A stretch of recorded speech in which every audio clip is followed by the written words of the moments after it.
নমস্কাৰ আপোনালোক সকলোকে পুনৰবাৰ স্বাগতম নাজমাই মছজিদ বন্ধুসকল পলকতে চাওক আজি 9টা গুৰুত্বপূৰ্ণ খবৰ। প্ৰথমটো খবৰ, ৰাজ্যৰ লাখ লাখ নিবনুৱা যুৱক যুৱতীলৈ ভাল খবৰ। ইণ্ডিয়ান ৰেলৱেত ওলাইছে হাজাৰ হাজাৰ চাকৰি, আজিয়েই কৰক আবেদন। দেশৰ নিবনুৱাৰ বাবে এক সুবৰ্ণ সুযোগ। এইবাৰ ৰেলৱেত ওলাইছে হাজাৰ হাজাৰ চাকৰি। ৯,১৪৪টা টেকনিচিয়ান পদৰ বাবে বিজ্ঞাপন প্ৰকাশ কৰিছে ভাৰতীয় ৰেলৱে। আজিয়েই কৰক আবেদন। আজিৰে পৰা আৰম্ভ হৈছে আবেদন প্ৰক্ৰিয়া। ৮ এপ্ৰিল ২০২৪লৈকে কৰিব পাৰিব আবেদন। আবেদনৰ বাবে বয়সৰ সীমা হৈছে ১৮ৰ পৰা ৩৬ বছৰ। সাধাৰণ শ্ৰেণী আৰু অবিচিৰ বাবে আবেদন মাচুল ৫০০ টকা আৰু লগতে SC ST আৰু দিব্যাংগৰ বাবে ২৫০ টকা ধাৰ্য কৰা হৈছে। গ্ৰেড 3ৰ বাবে ওলাইছে ৭,৯০০টা পদ। গ্ৰেড 1ৰ বাবে ওলাইছে ১,১০০টা পদ। indianrailways.gov.in এই ৱেবছাইটৰ জৰিয়তে আপোনালোকে কৰিব পাৰিব আবেদন। পৰৱৰ্তী খবৰ, ৰাজ্যৰ মুছলমানসকলক লৈ মুখ্যমন্ত্ৰী ডক্টৰ হিমন্ত বিশ্ব শৰ্মাৰ বৃহৎ ঘোষণা। অসমৰ ভূমিপুত্ৰ গৰিয়া মৰিয়া দেখি জলহা আৰু চয়তসকললৈ ঈদৰ উপহাৰ মুখ্যমন্ত্ৰী ডক্টৰ হিমন্ত বিশ্ব শৰ্মাৰ। অতি শীঘ্ৰে ৰাজ্যৰ খিলঞ্জীয়া মুছলমানৰ জৰীপ আৰম্ভ হ'ব ৰাজ্যত। এই ডাঙৰ ঘোষণা মুখ্যমন্ত্ৰীৰ। ৰাজ্যৰ খিলঞ্জীয়া মুছলমানসকলৰ বাবে মুখ্যমন্ত্ৰীৰ ঈদৰ উপহাৰ। অসমৰ ভূমিপুত্ৰ গৰিয়া মৰিয়া দেখি জলহা আৰু চয়তসকললৈ ঈদৰ উপহাৰ মুখ্যমন্ত্ৰী ডক্টৰ হিমন্ত বিশ্ব শৰ্মাৰ। জিলা পৰ্যায়ৰ সমিতি গঠন ৰাজ্যৰ খিলঞ্জীয়া মুছলমান সমাজৰ আৰ্থসামাজিক জৰীপৰ বাবে। প্ৰতিখন জিলাৰ আয়ুক্তক চেয়াৰপাৰ্চন নিযুক্তি দি জৰীপ সমিতি গঠন কৰা হৈছে আৰু অচিৰে আৰম্ভ হ'ব খিলঞ্জীয়া মুছলমানসকলৰ জৰীপ কাৰ্য।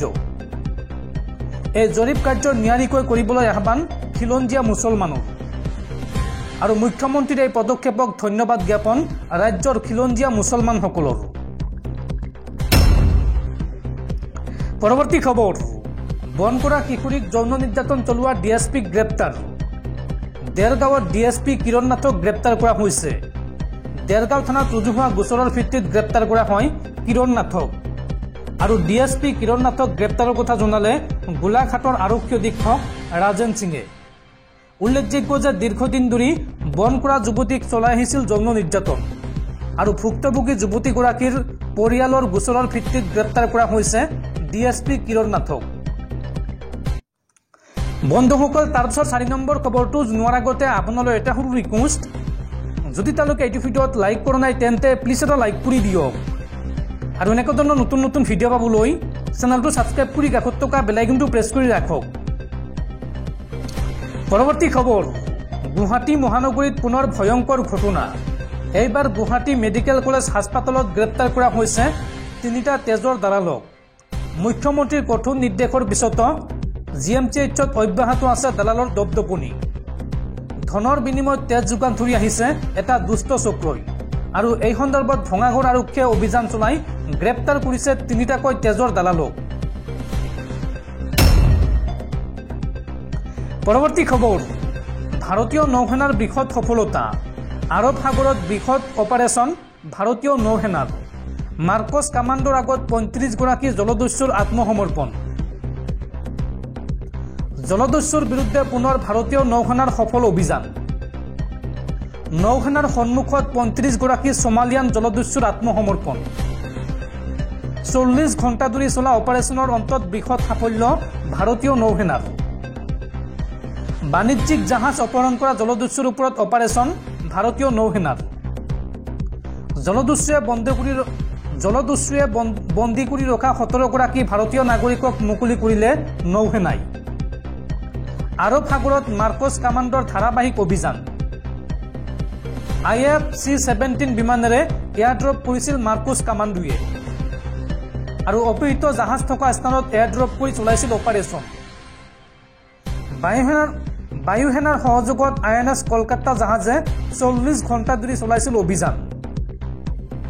উল্লেখযোগ্য যে পূৰ্বে বহুবাৰ জলদস্যুৰ বিৰুদ্ধে সফল অভিযান চলাইছিল ভাৰতীয় নৌসেনাই। পৰৱৰ্তী খবৰ ৰাজ্যৰ লাখ লাখ যান বাহনৰ গৰাকীলৈ ভাল খবৰ এতিয়াৰ পৰা পৰিবহণ বিভাগৰ কাৰ্যালয়লৈ নোযোৱাকৈ আপুনি ঘৰত বহি কৰিব পাৰিব সকলো কাম এই সন্দৰ্ভত ৰাজ্য চৰকাৰে হাতত লৈছে এক বৃহৎ পদক্ষেপ অহা 31 মাৰ্চলৈকে ৰাজ্যত চলিব পৰিবহণ বিভাগৰ বিশেষ জনসেৱা পখেক মুখ্যমন্ত্ৰী ডক্টৰ হিমন্ত বিশ্ব শৰ্মাৰ নিৰ্দেশত ৰাজ্যত আৰম্ভ হৈছে পৰিবহণ বিভাগৰ বিশেষ জনসেৱা পখেক পৰিবহণ বিভাগৰ অৰ্ধশতাধিক অনলাইন সেৱা গ্ৰহণ কৰাত অসুবিধাৰ সন্মুখীন হোৱা প্ৰতিগৰাকী লোকৰ বাবে এই বিশেষ কাৰ্যসূচী হাতত লৈছে অসম চৰকাৰে ঘৰ কাৰ্যালয় প্ৰতিষ্ঠানলৈ গৈ সমস্যাৰ সমাধান কৰিব পৰিবহণ বিভাগে 15 মাৰ্চৰ পৰা 31 মাৰ্চলৈকে ৰাজ্যত চলিব পৰিবহণ বিভাগৰ বিশেষ জনসেৱা পখেক পুৱা 9:30 পৰা বিয়লি 5 বজালৈকে লাভ কৰিব এই সুবিধা আৰু ইতিমধ্যে গুৱাহাটীৰ বিভিন্ন স্থানলৈ গৈ কাম কাজ সমাধান কৰিছে পৰিবহণ বিভাগে আপুনি ফোন কৰিও আপুনি ল'ব পাৰিব এই সুবিধা ইয়াৰ বাবে 4টাকৈ ফোন নম্বৰ মুকলি কৰিছে ৰাজ্যৰ পৰিবহণ বিভাগে ফোন নম্বৰ কেইটা হৈছে ক্ৰমে 9127206803 দ্বিতীয়টো নম্বৰ হৈছে 8011333013 তৃতীয়টো নম্বৰ হৈছে 8822755738 চতুৰ্থটো নম্বৰ হৈছে 8011578399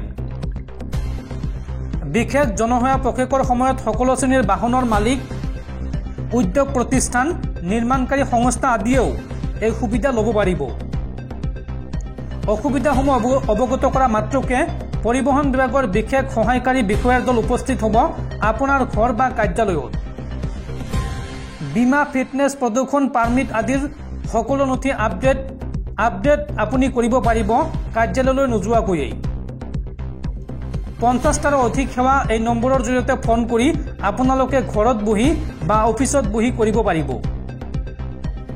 যদিহে আপুনি এতিয়াও আপডেট কৰা নাই শীঘ্ৰে জনাওক পৰিবহণ বিভাগক আজিৰ পৰা 31 মাৰ্চ পৰ্যন্ত ৰাজ্যত চলিব এই বিশেষ জনসেৱা পখেক পুৱা 9:30 পৰা 5 বজাৰ ভিতৰত যোগাযোগ কৰিব পাৰিব উল্লেখিত নম্বৰসমূহত আৰু তাৰ পিছতে আপোনাৰ ঘৰ কাৰ্যালয় প্ৰতিষ্ঠানলৈ গৈ সমস্যাৰ সমাধান কৰিব পৰিবহণ বিভাগে ৰাজ্যৰ পৰিবহণ বিভাগৰ উপায়ুক্ত গৌতম দাসে নিজেই গ্ৰহণ কৰিছে এই পদক্ষেপ পৰৱৰ্তী খবৰ ঘোষণা কৰা হ'ল 2024 লোকসভা নিৰ্বাচনৰ দিন আৰু এইবাৰ নিৰ্বাচনত ভোট দিবলৈ কি নথিপত্ৰৰ প্ৰয়োজন হ'ব চাওঁ আহক লোকসভা নিৰ্বাচনৰ দিন শনিবাৰে ঘোষণা কৰা হ'ল আৰু এইবাৰ ভোটদান প্ৰক্ৰিয়াৰ সময়ত প্ৰতিজন ভোটাৰে ভোট কেন্দ্ৰত এক বৈধ পৰিচয় সম্পৰ্কীয় নথি উপস্থাপন কৰিব লাগিব ইয়াৰ অৰ্থ হৈছে ভোটাৰ তালিকাত লিপিবদ্ধ কৰা তথ্যৰ সৈতে মিলাই চাই তেওঁলোকৰ পৰিচয় পৰীক্ষা কৰিব পৰাটো নিশ্চিত কৰা নিৰ্বাচন আয়োগে ভোট কেন্দ্ৰত ভোটাৰসকলে উপস্থাপন কৰিব পৰা চিনাক্তকৰণৰ বাবে গ্ৰহণযোগ্য 11 বিধ নথিপত্ৰৰ কথা উল্লেখ কৰিছে ভোট দিবলৈ প্ৰয়োজনীয় সেই বৈধ নথিবোৰ কি আপুনি আপোনাৰ ভোট দিবলৈ নিম্নলিখিত যিকোনো এবিধ পৰিচয় বা নথিপত্ৰ ভোট কেন্দ্ৰলৈ লৈ যাব লাগিব কি নথিপত্ৰ লৈ যাব লাগিব চাওঁ আহক পাছপোৰ্ট ড্ৰাইভিং লাইসেন্স কৰ্মচাৰীসকলক প্ৰদান কৰা ফটোগ্ৰাফৰ সৈতে পৰিচয় পত্ৰ বেংক বা ডাকঘৰৰ দ্বাৰা জাৰি কৰা আলোকচিত্ৰৰ সৈতে পাছবুক পান কাৰ্ড এনপিআৰৰ অধীনত আৰজিআইয়ে জাৰি কৰা স্মাৰ্ট কাৰ্ড এমজি এনৰেগাৰ জব কাৰ্ড শ্ৰম মন্ত্ৰালয়ৰ আঁচনিৰ অধীনত জাৰি কৰা স্বাস্থ্য বীমা স্মাৰ্ট কাৰ্ড ফটোগ্ৰাফৰ সৈতে পেঞ্চনৰ নথি আধাৰ কাৰ্ড সামাজিক ন্যায় আৰু সশক্তিকৰণ মন্ত্ৰালয়ৰ দ্বাৰা জাৰি কৰা বিকলাংগতা আইডি এই নথিসমূহৰ যিকোনো এটা নথি আপোনালোকে ভোট কেন্দ্ৰত লৈ গ'লেই ভোটাধিকাৰ সাব্যস্ত কৰিব পাৰিব